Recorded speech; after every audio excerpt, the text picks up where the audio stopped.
Hey sweeties, welcome to Ms. Candy Blog, where candy's always in vogue, and so that you stay in the know, go ahead and click the subscribe button now. So a bunch of you have asked me to share a bit about myself, and one thing that you guys know is that I love RuPaul. That's why you've seen a number of videos in relation to RuPaul, talking about the RuPaul Candy Bar and candy put together in celebration of LGBT Pride in the New Now Next Awards, as well as season 7 of RuPaul's Drag Race. So Friday night, I got to see RuPaul speak at the New York Public Library rather. And the New York Public Library is the same library where they shot Sex and the City, where Carrie got married. So for 2 hours, RuPaul spoke on a stage, and there were 3 key ideas that came up in that talk. The first would be icons. The second would be pressing pause and looking at things from a different perspective. And the third idea would be the darkness. All 3 are connected. So for icons, RuPaul talked a little bit about the people who motivate him to create what is known as the monster, the drag version of RuPaul. And those would be Dolly Parton, Diana Ross, Bugs Bunny, and Cher.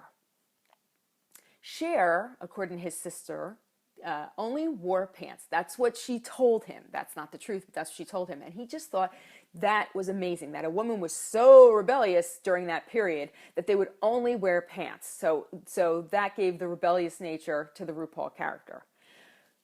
Dolly Parton is someone who's seen as an eternal optimist. And so that is called being Pollyanna. That's an actual term.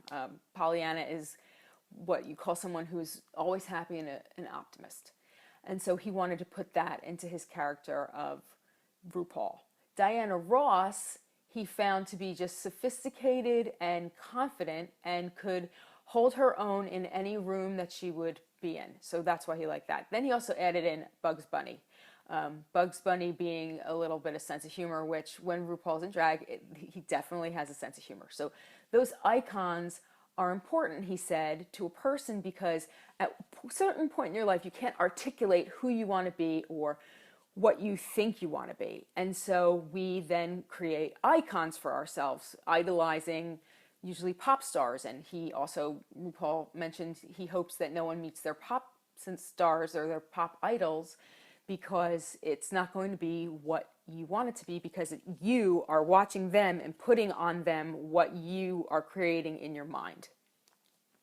So he encouraged people not to meet their icons. I was sitting there and watching my icon. I have made RuPaul an icon of mine for years because he is, to me, or was, everything that I would like to be. Glamorous, gorgeous, funny, well-spoken, and able to hold their own. And so RuPaul was my icon. So that was icons. Then he mentioned being able to press pause on a situation and looking at it from a different perspective and seeing how you fit into the world. And this on RuPaul's album Realness is referred to in the last track of the album, where he talks about the thorns of the rose growing inward on themselves when sad, sensitive souls finally figure out the world. He talked a lot about being able to break the fourth wall and see it from all these different sides. Breaking the fourth wall, by the way, is a term that you use in theater. When you're in theater, you're talking to one another on stage. You're not talking necessarily to the audience. When someone does talk to the audience, that's considered breaking the fourth wall. Like today, I'm actually talking right to you. So I'm breaking the fourth wall. I'm not putting on this little play over here. So he talks about how people who are sensitive kind of realize the reality of life, and you realize how labels are placed on people. And once you realize how you fit into the world, things become very difficult. From there, he also talked about what's known as the darkness. And to translate for you, darkness would be depression. And he said that Oprah got him out of the darkness. He also mentioned how he has no other choice but to be an optimist, because otherwise he's going to have to go to the darkness, and he's got to do everything to pull himself out of it, whether it be Judge Judy or whether it be chocolate, finding your way out of that darkness. I know all about the darkness because Ms. Candy blog was born from the darkness. And I went through a period where I was very much in the darkness. And one of the things that got me through the darkness was RuPaul.